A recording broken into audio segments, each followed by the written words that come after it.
Okay, we are in the middle of chapter 33.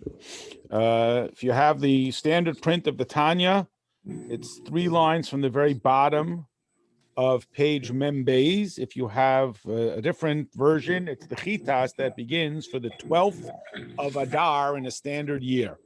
So 12th of Adar. We are talking about how a person can, again, achieve a level of simcha. Now, it's important that we sort of put in the disclaimer. When we say simcha, we don't mean, as is often misunderstood, sort of almost silliness or frivolity, or even the simcha born of pleasures, like a roller coaster, because those last as long as the roller coaster lasts. And when I get off, my immediate reaction is, okay, when's the next one? And thus, it's not a sustainable simcha. What we are talking about in the concept of simcha is more the general sort of attitude, as we might call it, where we simply are existing in this mode of being joyful. Now, again, it's easily confused with the joys of pleasure. We're not against that, but that's not what we're talking about here. So the last piece that we talked about was the Alter Rebbe tries to give us the image that imagine a person for whom we have great reverence, the king. And again, in our society, we sort of scoff at the idea of kings, but think of somebody for whom we have great reverence, not just admiration. And again, we're not falling prey here to celebrity worship, but somebody for whom we have great admiration would ask to come and live in our home. Again, they would come to us and say, can you accommodate me? Can you include me? Can I be part of this?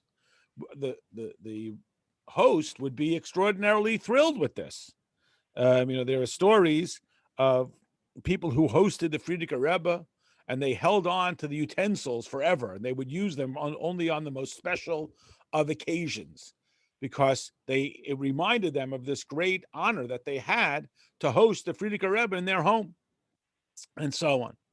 So the Tanya continues. It's 3 lines from the bottom, again in the all Hebrew format, or it's the Chitas that begins the 12th of Adar. Valzeh, and for this reason, that is to remind us, to put in our mindset. And again, we're talking here, of course, about our relationship with Hashem.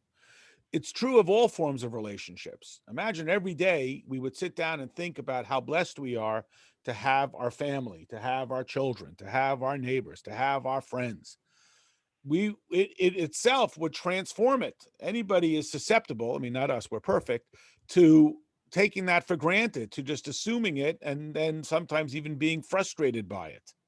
We know, God forbid, 1,000 times how harmful it would be if it was the opposite. Well, think how joyous it is in the affirmative that we have, again, the blessing of our children, etc. Valzen, for this reason, tiknu litain shevach v'hidiah l'shmo yisbarach b'chol boker. We have established as part of the davening in our siddur every morning to give thanks for the mere fact of Ashreinu matov chelkenu uma yafa yerushasenu. Now, the full verse that we read in the morning, it's right after the morning brachas. We accept upon ourselves the mitzvah to love our fellow as ourself. We then say the matoivu, when we say Ashreinu, how fortunate are we, and how goodly is our portion, and how beautiful is our inheritance, that we were born with this opportunity for no, without any accomplishment, just for the promise to be good and not be bad. Hashem entrusts a neshama to us for no reason, for showing up. I mean, I remember 10 years ago or so when the country went through this big credit crisis and people were carrying on. How could they have extended credit to this person and that person? There was a little bit of a pushback and say, you think about the first day at school, somebody comes over to you and says, hi, you want to be my friend? That's extending a credit that you didn't earn it. The first kid who included you. Every one of us has been extended the ultimate credit that Hashem gives us a neshama, an actual part of himself, without a leash. He gives us instructions. He asks us, he tells us to swear, be righteous and be not wicked. And he hits you on the head and go out there and go, go, go. For nothing. It's a complete gratuitous gift that comes completely min hashamayim, totally from heaven. So we should be grateful for that. The fact that we have that. I mean, again, this concept of being joyous, that we have been given an opportunity. Now, within this verse, we have three different phrases. We say, chalkenu, our portion. We say, goralenu, that which has befallen to us. It's the word for Purim, the lottery that has befallen us. And Yerusha, or Yerushasenu, our inheritance, that which we have inherited. And as we know, every word is precise. So what is the nuanced distinction between these three words? They all basically seem to be saying the same thing. Thank you, Hashem. I'm excited. I'm enthusiastic for having the opportunity to be in this relationship with you.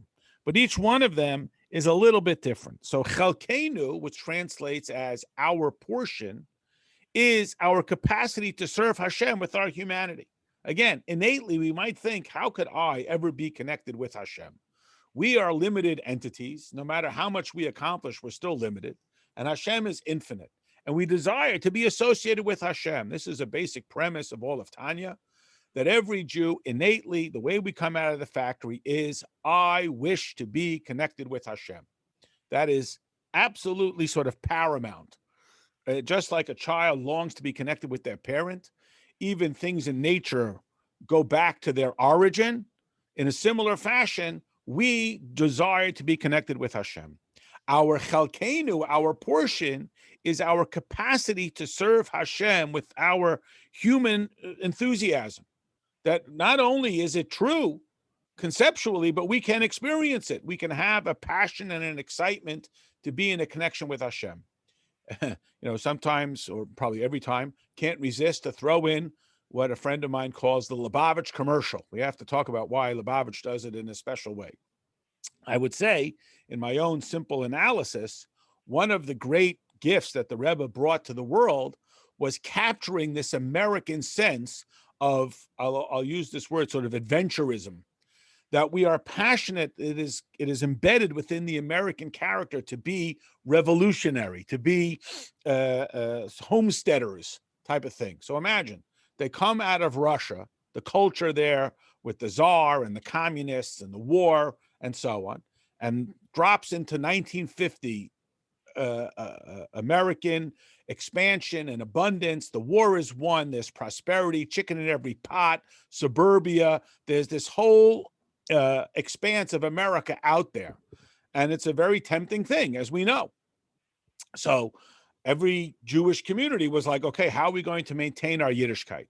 So some said, forget it, we're going to become American.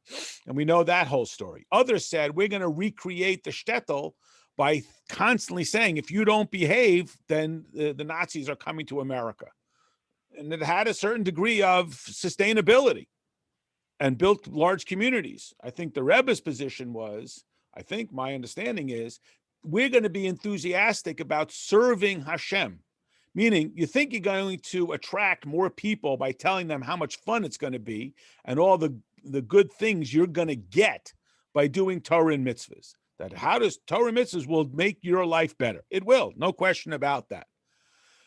That's not going to motivate people because you're always going to be competing with the next thing that comes down the pike. You think this is fun, I got something more fun. You think Shabbos is nice, I got golf. You think Torah is interesting, I got science. And you're always going to be competing back and forth. So one of the characteristics that the Rebbe appealed to was this sense of we're going to be in the service of something greater than ourselves. And you think, well, that's not going to sell. No one wants to be in service. Everyone wants to be served. Everyone wants to be waited upon. Everyone wants to boast about how many people they have to cut their grass and wash their clothes. But the Rebbe's message is it's the Torah's message. I mean, it's the truth, of course. It's not just a gimmick. It is that what reaches out to the essence of our identity is our passion to be of service. And that's what Chalkenu represents. Then we say Gairalenu. And again, being that we're still on the heels of Purim, it's appropriate perhaps to make a little bit of a connection to the Purim story. We know that Purim is called Purim, seemingly after a pretty minor aspect of the whole story. Remember that how did Haman decide which day to destroy the Jewish people? He drew lots. And that's what the word Purim means. It's not even a Hebrew word. It's a Persian word. And in the Megillah, it has to translate it, hu-ha gorel, this word that we just read and we read every morning. So we ask the question, why is the holiday named Purim? First of all, Purim is part of the plot to destroy us. And second of all, it's a pretty minor little detail. So what if he would have flipped a coin or thrown darts, or he would have studied the weather maps and chosen the most likely day to be appropriate? Why is this so highlighted, the fact that he drew lots to pick the day? And so Chassidus explains, because ultimately this is the message of Purim, that there's that which is higher than logic. There's that which is beyond what we can decipher and we can determine based on analysis and our genius.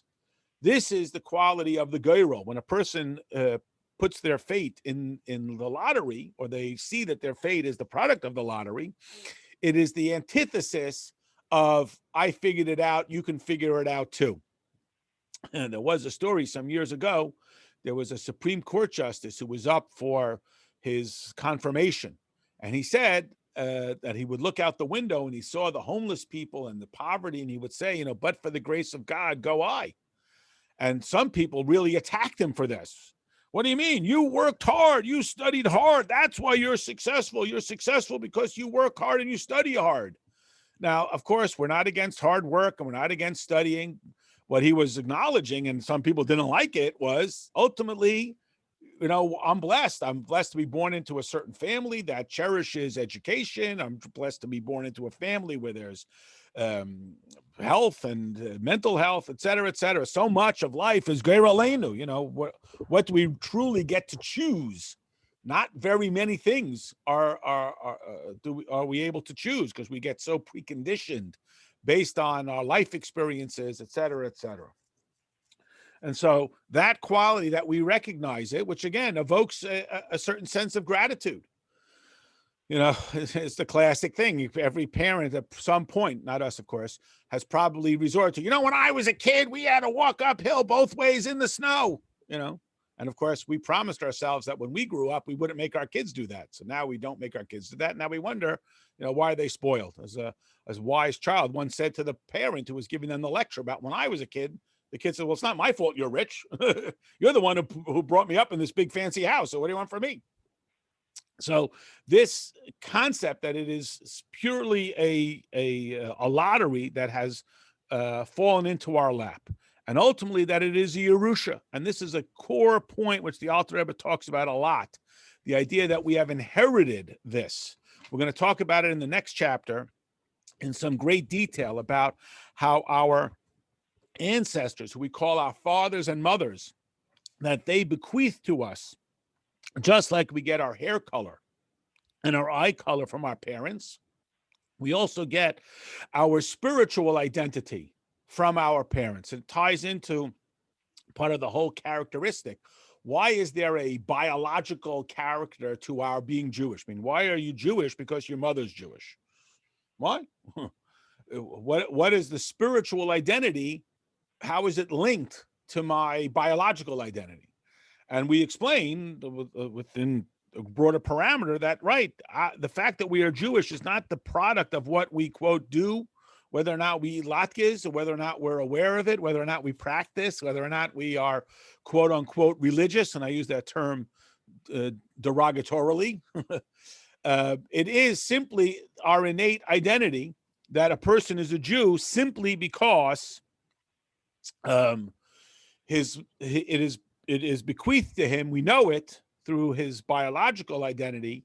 This is the indicator that this is his Yerusha. This is what has befallen him. So when we take all that into account, again, like the child who recognizes all the blessings that they have, that they're born into a family with mental health and emotional health and kindness and so on, that they are appreciative of their parent. Similarly, a person recognizes that they are born into their relationship with Hashem, not as a result of anything that they've earned. Again, Hashem calls them in. He says, here is a part of my very being. I entrust it to you entirely. I won't yank your leash back if you misbehave. Please promise me that you'll do good and not do bad. And we all promise. And purely on that, we signed our name on it. And purely for that, Hashem has entrusted us with the very essence of himself. So here the Alter Rebbe plays it out. Very bottom line of page Membeis. Kolayim, this means to say, Kamoisha ha'adam. And again, here the Alter Rebbe is very precise in the word. The Adam, and as we have talked about under many contexts, there are various words in Hebrew, in Lashon Kodesh, in biblical Hebrew, for what we would translate as human beings. Adam, of course, a reference to Adam the first, Enosh, humans, Ish, persons, Gever, and so on. Just like in English, if you say someone is a person, you say he's a male, that's a biological description. You say he's a gentleman, that's a character description. Adam means when he engages his intellect, the distinctive capacity of a human being. So, should a person find himself, as we would say, down in the dumps, and this is one of the real life experiences that the Alter Rebbe is addressing. He's not just talking about, quote unquote, what we might say, spiritual issues. He's talking about a person, again, the very beginning of our chapter, about being besimcha, being a happy person. And this is a great mitzvah, to be happy. And I know, as we've talked about, that it seems bizarre to think about it, but there is a certain mentality that presumes that it is virtuous to be miserable. I know that sounds ridiculous, but that characteristic exists. Oh, I'm so worried. I'm always worried about everything, and whether it's global warming or the state of Jewish identity, I'm constantly worried about everything. And there's a certain cultural characteristic that makes that feel like, oh, that's very virtuous. I must be very holy because I'm so miserable all the time. But that is not the way of Torah. The way of Torah is not about being down in the dumps. It's about being besimcha. But besimcha is not just because the food is good and because I take a Shabbos nap, although those are nice things too. The genuine simcha, what the Alter Rebbe describes as a simcha that is sustainable, amitius, that is true, not just that it's not a false, but it's not transient. It is a sustainable simcha. The sustainable simcha is from our relationship with the infinity of Hashem. That's what gives us sustainable simcha. And that's the crucial point here. So which aspect, and here, I should say, let me rephrase it this way. The Alter Rebbe puts it in our hands. I think I've told this story once before in the Peanuts comic strip. Charlie Brown says to Lucy says to Charlie Brown, what is the meaning of life? And he says, the meaning of life is to make other people happy. So Lucy thinks for a minute and she says, I'm not happy. Someone's not doing their job. And again, one of the great gifts the Alter Rebbe is giving us in this line is that it's within our capacity to be happy. So if a person says, I'm unhappy. Why are you unhappy? I have no friends. Those are things I can't control. I don't have enough money. I don't have enough this and that and so on. The capacity for genuine simcha, and again, at the very human level, of course, there's deeper spiritual levels, the Alter Rebbe completely puts in our hand. And that is indicated in this word, Adam. Adam is the capacity for us to engage our intellect, which doesn't mean how many pages of Gemara we can learn or how many theorems we can memorize in math, etc. It means my capacity to think of something, you engage my imagination and get beyond just myself. So when a person engages his intellect, and again, his imagination, then he recognizes that even if he's standing in a difficult situation, and even if, and I don't want to mention it, but God forbid the bakery doesn't have the blueberry muffins, may that be the worst thing we ever have to deal with. He can overcome that by being sus v'samech, joyous and celebratory. If he suddenly found out that he won the lottery, even if he doesn't have the money in his hand, he gets a legitimate information that he has won the lottery. He didn't work for it. He didn't labor for it. Why is he so happy? He doesn't have it in his hand. The Gemara talks about a term. It says when a person has pas besaloi, he has bread in his basket. Meaning if a person is hungry and you give him bread, he's less hungry. He didn't even eat the bread yet. Even though we didn't eat the bread, he's still less hungry. Why is he less hungry? Because he sees the bread is right in front of him. So he knows that he has it. So if we could imagine, if we could, hopefully we can, keep this concept in the fore of our visual, that wherever I go, under all circumstances, I am celebratory that Hashem has given me this infinity. Again, using a simple monetary analogy, if we get the information that there is a large sum of money waiting for us at the bank, I don't say, oh man, I have to walk all the way to the bank to go and get it. We wouldn't be annoyed by that, even if it was cold out. So too, the mere fact that we have this kind of awareness that Hashem is not only there, but he has entrusted this with us, within us. But again, we have to develop it. It's an inheritance. And again, just like a financial inheritance, if it's just sitting in the bank and I don't access it, I won't have any of the use of it. Or like any talent, if I have a musical talent, but I don't practice my piano, I'm not going to have much use out of it. So this isn't an excuse to just say, oh, well, I'm excited simply because it's there, and now I don't have to engage with it at all. Kain v'yosemi kain le'ein ketz. So too, and even more so, without end. Meaning, even using a financial analogy, which can really reach us at an emotional level, it also reaches us at an intellectual level, but it's still going to be limited. You know, pick a number, 100, 200, 500, it's still limited.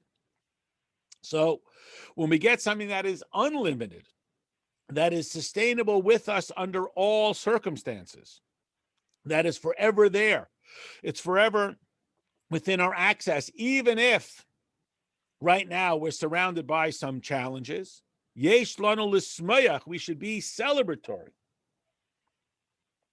Yerushaseinu, for this inheritance, shenchilu avoseinu, that our ancestors, our forefathers, which Hasidim would say is also a reference to the Rebbe, to the Rabbeim, that they embedded this within us. Now, there's two characteristics here. There's a Talmudic expression that when it says that there are fathers, that suggests or implies that there are children. So why do we use the reference? Why do we call Abraham, Yitzchak, and Yaakov our forefathers? We don't just call them our heroes. Because again, as we mentioned earlier, they embed within us like an inheritance, like hair color and eye color and voice pattern and so on, just like our parents embed within us their physiological characteristics. The same can come true, curiously, from teachers. We have a statement, Rashi brings it in Chumash, when it talks about the descendants of Moshe, it actually lists Aaron's descendants, Moshe and Aaron. It only lists Aaron's descendants. So Rashi, of course, picks up on this and he says, why is it only listing Aaron's descendants? So Rashi says, because when you teach somebody, it's considered as if you have given birth to them. Now, of course, teaching somebody is a great mitzvah and it's a wonderful thing, but why do we want to say it's as if you gave birth to them? Because we want to use the most dramatic form of life-giving, that if the biological parent gives the child human life and the spiritual teacher gives the child spiritual life. But what is the essence of this metaphor or this analogy of the teacher being like the parent? So in Chassidus, it further develops this idea, and again, maybe you can even observe it, that when a person truly has a teacher, they can take on the character and the nuance of that teacher. If you think about, sometimes it's most simply illustrated when you have a small child, they go off to school and they come back, they start to pronounce things like their teacher does. So if their teacher happens to have an accent, the child picks up on the accent. They don't distinguish that that's how they pronounce it. They maybe even start to take on the mannerisms of their teacher, not in a pretend way, but it becomes simply embedded within them. This is one of the reasons why we have to be so cautious the way in which we teach children, so that we don't teach them incorrectly. So if the teacher sings off key and they sing the little songs, the kid comes home and they sing off key. If the teacher has an accent, the child comes home and they speak with that accent.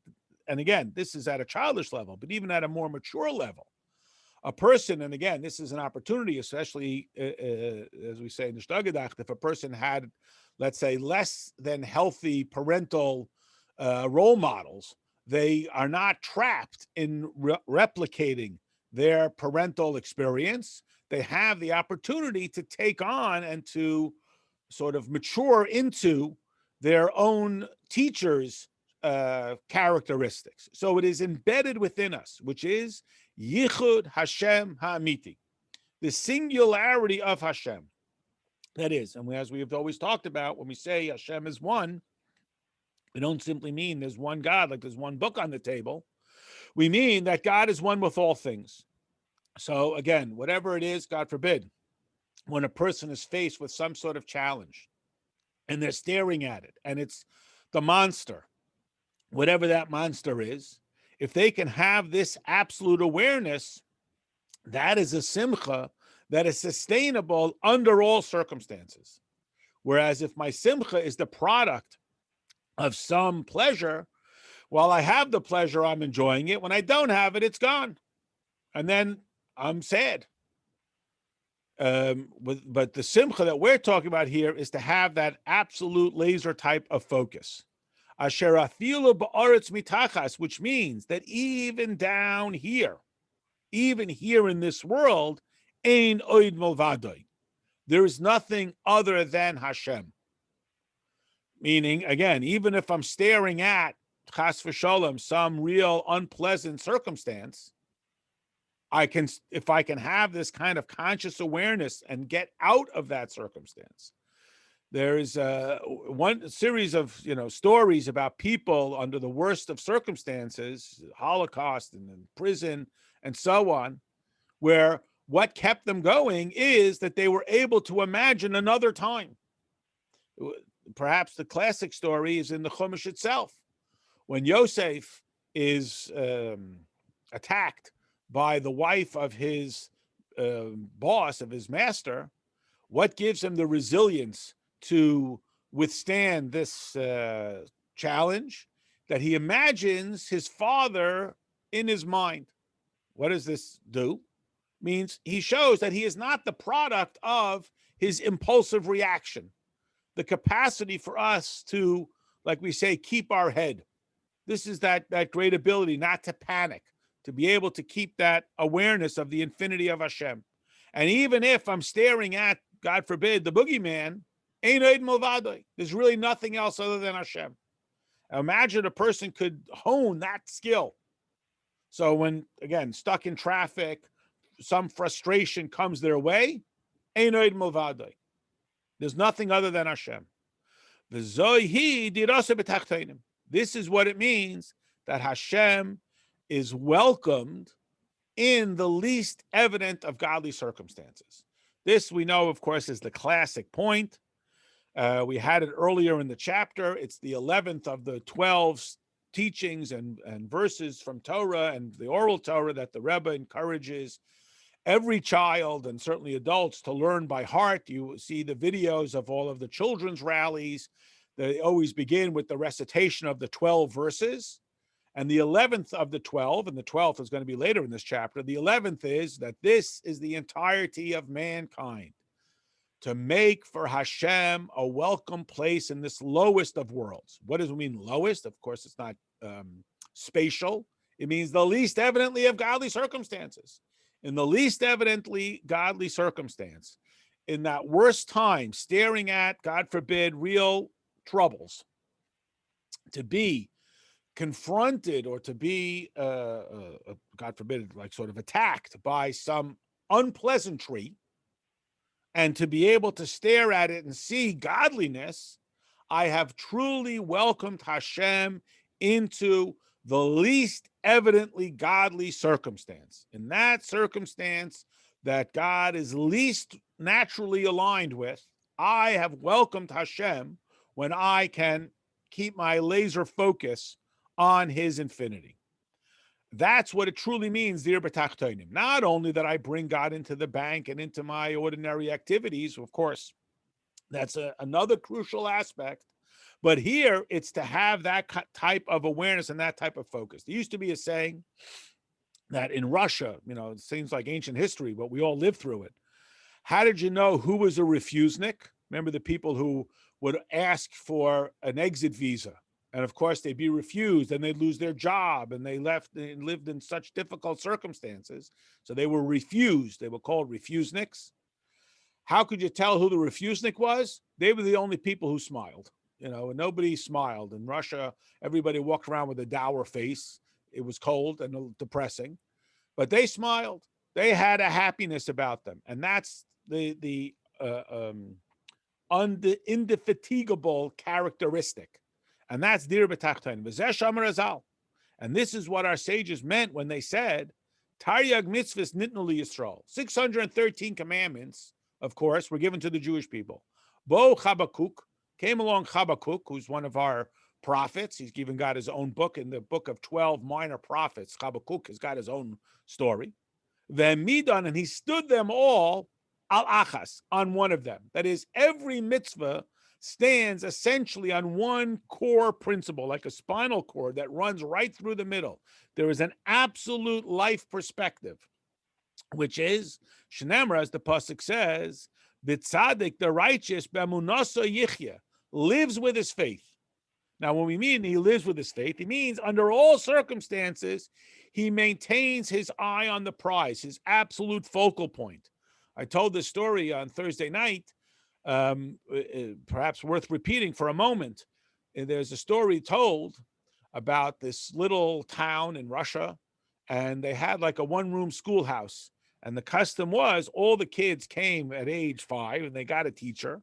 And that teacher taught them their whole life as long as they stayed in the school system. So they would develop an incredible camaraderie amongst the students and with the teacher and so on. And there was one student who did something that was like unthinkable. He left and he went to study in the little town of Lubavitch. And people were very shocked and insulted. How could he leave his teacher like that? How could he abandon his community?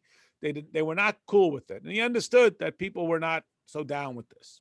So when he came home to visit, he decided to sort of lay low because, people looked at him askance, like it's rude and insulting. But as he was going to the train to return to Lubavitch, he meets his old teacher. So, of course, he gives him a warm greeting and so on. And the teacher says to him, look, I'm not upset with you, but tell me, what did they teach you that I didn't teach you? So he thinks to himself, how can I summarize all that I learned in Lubavitch in just a few moments? So he says, in Lubavitch, they taught me to be a mind reader. His teacher looks at him like, what, are you playing games with me? You're insulting me? He says, no, seriously. So the teacher says, okay, what am I thinking? He says, no, it doesn't work that way. You first have to clear your mind of everything and think about one thing. Just focus on one thing, and then I can do it. So the teacher says, serious? Yeah. So, okay, what was I thinking about? So the student says, you were thinking about the verse in Psalms that says, I forever have God before me. In Hebrew, Shvisi Hashem lenegdi stamin. I forever have God before me. He says, no, I wasn't. He said, that's what they taught me in Lubavitch. So it's a little bit of a wise guy, but he's saying, right, if you clear your mind of everything, you're not thinking about anything. What are you thinking about? I'm thinking about Hashem. That's forever there. I am absolutely anchored, tethered, that whole image always with Hashem. That's what it means. Koloimer, meaning, there's only one mitzvah, and that is the mitzvah of emunah.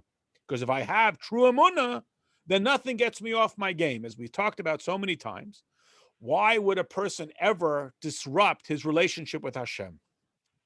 The Gemara says that nobody would ever do an Aveira unless they were infiltrated by the spirit of stupidity.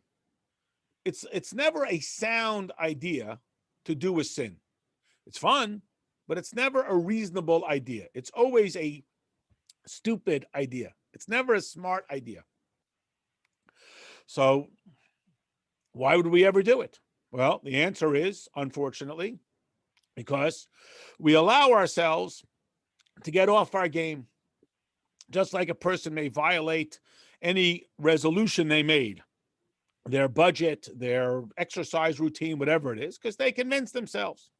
But if we had true emunah, That is, if we saw Hashem, if we had Shvisi Hashem Lenegdi Summit, I constantly had God before me, we'd never fall for that. Now, it's important that we emphasize, and we've talked about this in other contexts as well, the word Amunah doesn't just mean I believe, like I believe that there's a planet called Saturn, or I believe that it's going to rain tomorrow.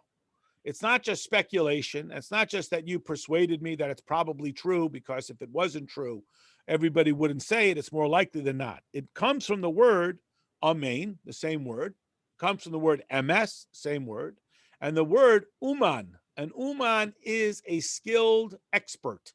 That is, I have developed an expertise. So in the world, people say, oh, I wish I could believe, as if belief is something that falls into your lap like a certain characteristic, like I wish I could sing, or I wish I could run faster. I wish I had belief, as if it's something that you either get it or you don't get it. That's not how it works in Amunah. Amunah is a developed, honed skill. And when we have it, nothing will allow us to be in violation of that Amunah. I keep my eye on the prize. I know exactly where I'm going. I know exactly who I am. There's a story about a man. His name is Rabbi Weiner. I don't know if he's still with us. He was not a, quote, Orthodox rabbi. He wrote a book that you may have heard of. It's called 9.5 Mystics. It's a somewhat well-known book. And he lived in New Jersey, and he was a scholarly person. So he had an appointment to have a yechidus, a private audience with the Rebbe. This was in the 70s. So he did a clever thing, a smart thing. He decided not going to just show up. He's going to come and sort of hang around 770 for some time to sort of get a feel for the community, which he did. He then came into his appointment with the Rebbe, and he said that he had done this, and his impression was that he was quite taken with the yeshiva students. He said there's a Yiddish expression, gekvetch de bank. They really were sitting on the chair and they were learning. They were serious about it. But then, of course, like most people, he's got a suggestion. And his suggestion is, that they're naive. They think that the whole world is the Talmud and the book. They're naive. That's their problem. That was sort of, he probably said it in a more respectful way, but that was his perspective. So, everyone's comes in, I got a better way to do it. So the Rebbe explained to him, they're not naive. They know who they are. They're absolutely focused, and they know who they are. They know what's going on out there. You think they don't know? They know. They've been there. They are absolutely fixated on their identity. They know exactly who they are. And therefore, they are, like I said, honed in. That's the Amunah. That's what it's. Once you have that, everything else is going to fall into place, because you have an absolute perspective. It's perhaps part of the Rebbe's campaign to begin the day with a moment of silence, that every child should think for a minute, what am I doing here? It's not something that we often talk about in the secular world. Sometimes maybe we don't even talk about it in the Jewish world enough. We read the words, but maybe we don't think about it. But in the secular world, there's certainly no context. Like, what are we here to do? What do you mean? I have to do my work, so I pass my tests, so I graduate, so I go to college, so I get a good job. And so what is the it? What is tachlis? What is the goal? What is it that I am absolutely committed to, that I will not deviate from under any circumstance? What is my amunah point? Ki aidei hamunah levada, through exclusive amunah, yavu l'kiyam kol taryag mitzvahs, we will come to do all the mitzvahs. Everything will fall into place when I have that amunah. It's like when you learn how to read, you can read anything. Even if you don't understand what you're reading, you can pronounce the words, because you have learned the essential skill. And that's the essential skill we're talking about here. Dahainu, this means, when your heart will be joyous. And again, this is that big point, that we should be celebratory, but not celebratory in a transient manner. Again, that's the point. It is enlivened, it is fueled by this awareness of the infinity of Hashem and the presence of Hashem. That's even more significant here. It's not just that Hashem is infinite, but that Hashem's infinity is within my life. So even if I'm dealing with some difficulty, I have that immediate awareness of Hashem. That's that focal point. It's somewhat relevant in the story of Purim again. The Medrash tells us that Haman, who saw 3 kids, and he said, "What did you learn?" And the kids said, what we say in the end of davening, Al Tira, do not be fearful of sudden terror. They will plot and plot, nothing will comfort, for God is with us. Meaning, if we could have that kind of certainty, that kind of locked in emunah, then we'll always be joyous, we'll always be happy. And again, not happy in the silly sense. B'yichud Hashem b'tachlis hasimcha. That is the ultimate form of simcha, because my simcha is Hashem's simcha. Ki'ilo haisalav rak mitzvah zeh levada. I say this somewhat joking. All you got to do, yeah, sure, all you got to do. But I'm saying that's what we focus on when we have this awareness of Hashem. So it's a beautiful, encouraging point, because sometimes people say, "What are you and your happy schmappy? You do what you're told. That's it. Do what you're told. Work, work, work." There is a certain quality to that, whether you like it, you don't like it. I don't like science. Too bad. You have to take science and you have to pass the test. I mean, there is a little bit of that sort of nose to the grindstone quality. But here, the Alter Rebbe is not diminishing happiness. He's not saying, "Oh, this is more fun. You think that's fun. This is more fun." Yah, nah, and back and forth and back and forth. There's a Mishnah in Pirkei Avos that says that if a person interrupts their Torah study to admire the beauty of nature, they are liable for death. Whoa, okay, you look out the window, it's pretty harsh. So the Baal Shem Tov explained, because what the mistake they're making is they think that it's over there. I'm learning Torah, but the real fun is there. And they've cut themselves off from Torah. They somehow think that the beauty of nature is somehow not related to Torah, that it's somehow somewhere else. It's not here. And that's where the stress and anxiety comes from, when I think it is someplace else. And this is, in fact, the whole purpose of creation, to bring Hashem into that quote-unquote least evident, darkest of moments.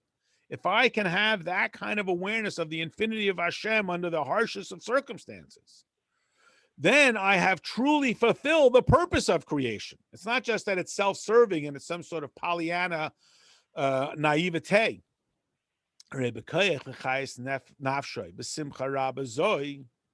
a person has this power, this enthusiasm, this overflowing simcha, and that's the crucial word. It's not just simcha, but it's simcha rabba. We talked about this term, rabba, meaning a lot, or excessive, or something in that area. We talked about this with ava rabba, overflowing love. Simcha rabba is overflowing simcha, not containable simcha. Containable simcha can be discarded. It's good, it's not so good. It works, it doesn't work. Tisala nafshay la maila kol hamoinim kiyim kol atayim mitzvahs mibayis mechutz. This will elevate me higher and higher and higher over anything that will restrain me from doing the mitzvahs, whether it's from me personally, my house literally, or from something outside of me. What prohibits me, what restrains me from doing mitzvahs? Something from within me or something from outside. So you tell the child you have to wake up at 5:30 to go to school. I don't want to. You tell him you wake up at 5:30 to go on a trip. He can't wait. He's up at 4:30, jumping up and down. Why? Because he sees that great simcha. That great simcha motivates him to do anything and overcome any temptation, even the temptation of oversleeping and indulging and so on. This is what it means. He lives with it, but much more than that, he gives life. It gives him life. That emunah gives him enthusiasm. And this is a crucial point in Tanya, that we should be enthusiastic, not because we don't know what's going on out in the world, and don't you know about global warming and about all kinds of terrible things. It is because we know that we have the infinity of Hashem. Otherwise, we're anxiety-ridden under all circumstances. Again, a broader society, Kal v'chomer. Now, in other communities, they make an enormous emphasis that not only does the tzaddik live with his emunah, but he makes everybody else live with his emunah. And there is a great value there. They talk about this, God forbid, in the addiction community. I don't believe I can change, but I have a friend and he believes I can change. So I can hold on to that. I hold on to his emunah. He has such emunah that I hold on to his emunah.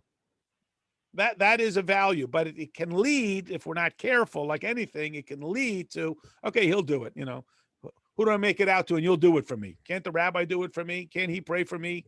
And so on and so forth. So we got to be careful about that. But it is, of course, it's a concept in Torah that there is the capacity for us to live off someone else's emunah, at least temporarily, but eventually we have to make it our own. The Baal Shem Tov did not allow the Alter Rebbe's parents to bring the Alter Rebbe to him after his upshernish because he wanted him to come to it on his own and not just to be sort of conditioned in that way. Okay. Ketchias hamesim, like bringing the dead to life. And that's, again, what is dead? Dead means when I don't see the infinity of Hashem. That Adam was told that the day he eats from the fruit, he will die. He ate from the fruit, he lived to be 900. Well, what happened? Meaning, he became associated with things which expire. We are a composite of our humanity and our spirituality. Our neshama, of course, is forever, and our guf is temporary.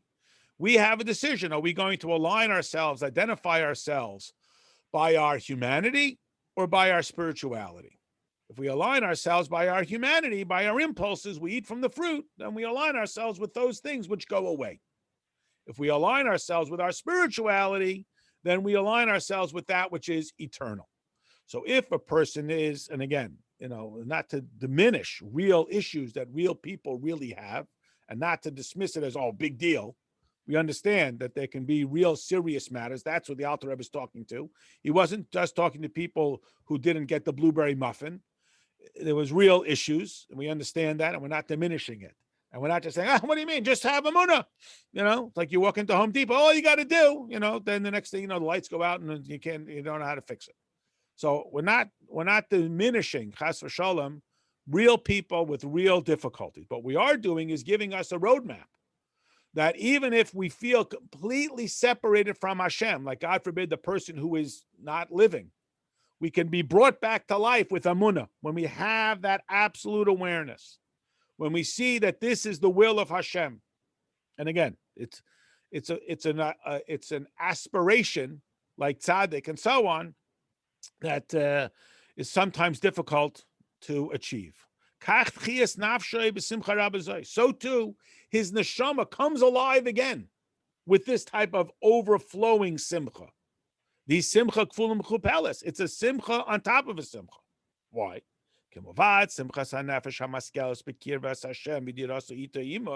First of all, I have a simcha that Hashem is with me.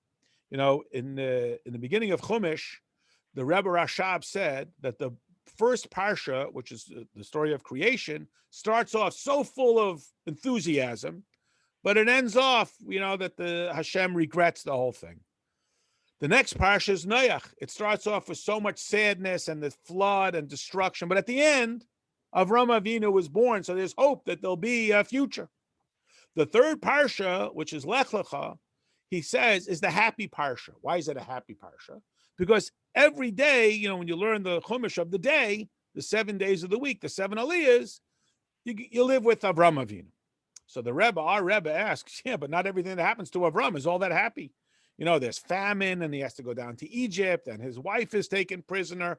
There's lots of unhappy things. Why is the Rebbe Rashab saying that this is a happy parsha? It's not only happy things that occur in this parsha. So the Rebbe says, because you're with Avram every day.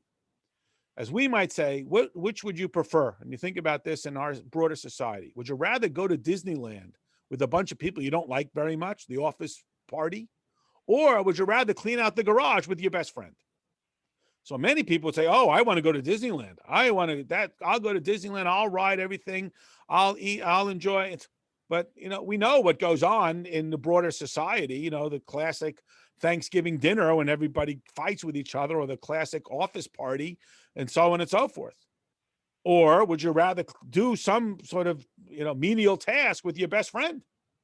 So even if we're engaged with some rough stuff, but I'm with Hashem all the time.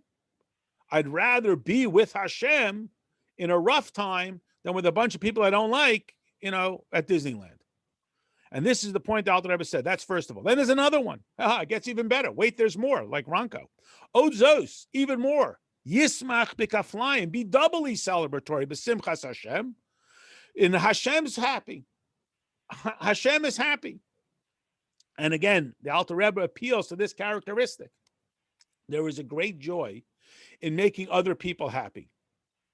It's not something that's so cherished sometimes in society, but it is the great joy of making other people happy. Well, what could be a greater joy than to make Hashem happy? If I make Hashem happy, how impactful could that be? What a great nachas I give to Hashem.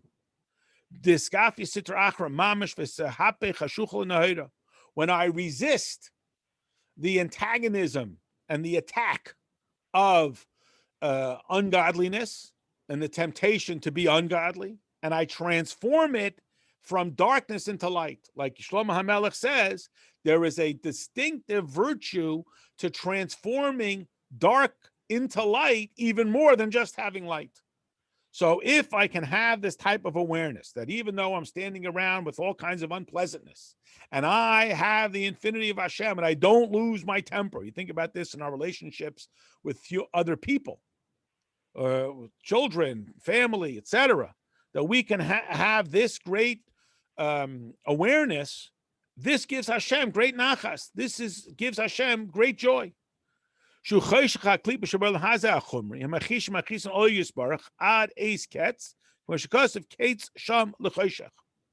this is a darkness that is forever battling with Hashem. Klipa is, as the Gemara says, Hashem sort of regretted that he did it. It's too good at its job.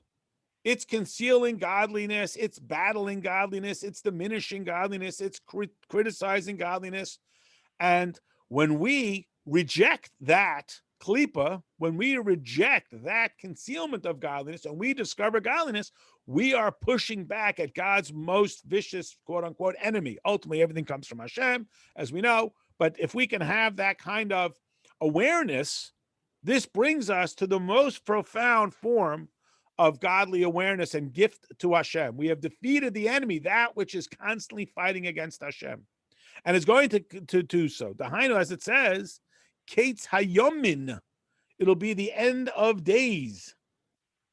Sheyaba Ruach Hatumah min haaretz, and only then will God uplift or remove or dispatch the spirit of impurity from the world. Until that time, it's going to be in constant antagonism towards godliness, and we can beat back that antagonism. When we can repress that antagonism, we are giving Hashem a great nachas. So not only is Hashem with us while we're cleaning out the garage, we're giving Hashem a great nachas by rejecting his most profound, quote unquote, enemy. V'nagala kved Hashem, it will reveal the glory of God. V'ro kol basar yachdav, and we will see all flesh together.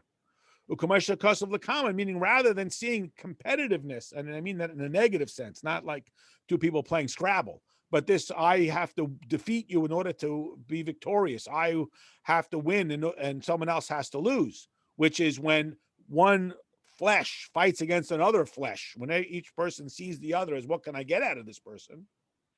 The alternative to that is when we see our unity that exists within our humanity. And this is that great gift that we are forever engaged in. So sometimes we have this sense, not us, of course, sometimes we feel like, what's the point? This is endless, no matter what I do. And a little bit, right, how much you got to eat? I got to eat again tomorrow? I ate yesterday. I ate last week, right? Every day we got to live the day. We have to live each day and not just sort of think that we're going to accumulate and then we won't ever have to do it ever again. That's not the dynamic of being alive. Being alive is the constant struggle to do what's right. Of course, we hope for the struggle to get easier, like we talk so much about with the Beinoni, et cetera, but it is not really our objective to just be able to sit on the couch and not be bothered by anything. And everyone just leave me alone. That's not really our objective. Our objective is to be engaged in the service of Hashem. And that means to fend off the attack of Hashem's quote-unquote enemy. Of course, Hashem created it, but Hashem's enemy of Klipa and Sitra Achra, we got to push back against that. And that, Hashem is with us in that battle, cleaning out the garage, and it's giving Hashem great nachas. And yeah, you're probably going to have to do that, till Mashiach is going to come and Hashem is going to remove it. There's a little nuance here. The Alter Rebbe uses the Aramaic phrase, Ketz Hayamin, with a nun, instead of the Hebrew phrase, Ketz Hayamim, with a mem. So a non-literal analogy to that is the word Yamin means the right hand. And the right hand is Hashem's kindness. When Hashem will overwhelm the world with godliness, then the concealment and the opposition will go away. Ubefrat, look what the Alter Rebbe says here. Particularly in the lands where they worship mounds. Now, when we say worship mounds, it's when people worship anything that is temporary. I mean, what is a mound? It's a waste. And it's a pile of something that we think is going to serve us, but we know it doesn't. BlackBerry, fax machine, these are the coolest, greatest things. Now they're garbage. So when we live in a surrounding society of non-holiness, and what we're constantly being bombarded with is, you think you're happy, you're miserable because you don't have whatever it is. We didn't have it and we were fine. Now we don't have it, but we're miserable because we found out that someone else has it, et cetera, et cetera. So it is in the service of that which is ultimately meaningless, shaviram tameh, that the whole environment is filled with this filth. Umali klipas v'sitra achra, and it is constantly bombarding us with these messages. I mean, it's the Madison Avenue. I mean, maybe it's always looking for some bracha. All of this isolation has insulated us from all of that bombardment. And we can emerge from that. If we can come out of that with light instead of with darkness, even though we're constantly being bombarded with Madison Avenue, if we can see godliness in that, that is a greater nachas. So the difficulty of the circumstance means it's an opportunity for us to bring godliness out in a manner that is otherwise incomparable. And here is the 12th of the 12 verses that our Rebbe compiled for everybody to learn. This is what it means. Yismach Yisrael ba'osav. Be joyous, Jews, in what you have accomplished. Meaning, Perish, Shekol Mishu Me'ezer Yisrael. Anybody who is simply of the Jewish people. Yesh Leila Smeich should be happy. Besimchas Hashem, that Hashem is happy. So we tend to think, I'm going to be happy because I'm going to get what I want. But to be happy about Hashem getting what he wants, that Hashem is joyous and celebratory in this world with all of its lowliness and so on. And as Rabbi Shais Taub says, not only do you have to enjoy your children, you have to be proud of them. That Hashem has this pride. Even though we're engaged in all of this ordinary stuff that doesn't always feel so spiritual. We're coming up to the time cleaning for Pesach, and then sometimes it's hard to find godliness, in those environments. It just feels like strain and it's hard. This means in that which he does, plural. Loshen Rabim, this physical world. That's where Hashem is most joyous. So the counterintuitive, we tend to think, where is Hashem going to be happiest? In shul, in yeshiva, in holiness. Where is he most joyous? In the most routine, ordinary stuff. This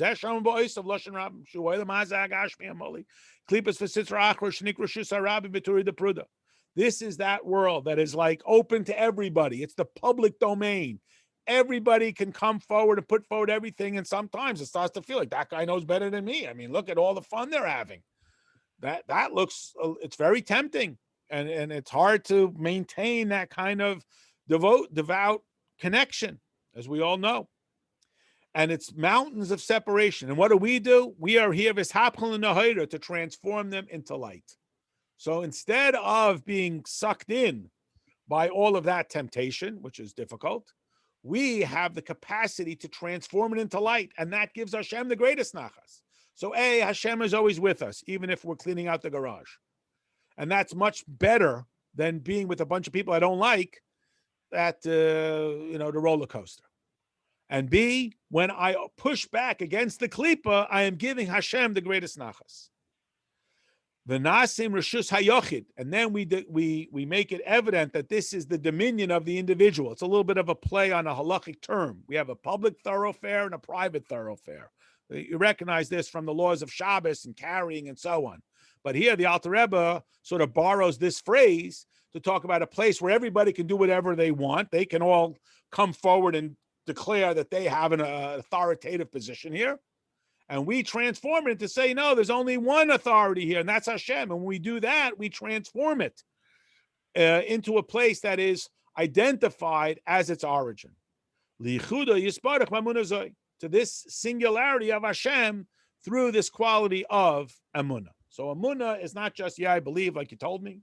The joy, the genuine joy of every Jew is that we have been given a gift for without having achieved anything, just because we promised to be good and not bad. God has given us something like total gratuitous kindness, like a lottery win or an inheritance. And the greatest joy is that Hashem is with us even in the most difficult of circumstances, or as we might say, specifically in the most difficult of circumstances, and that we make Hashem most happy when we push back against the antagonism towards God. And in this manner, we transform the negative or the sort of chaotic, everybody's entitled to their opinion. God created this world, but he doesn't get to say anything about it, into a place that is singularly devoted towards the infinite awareness of the immediacy of Hashem. The end.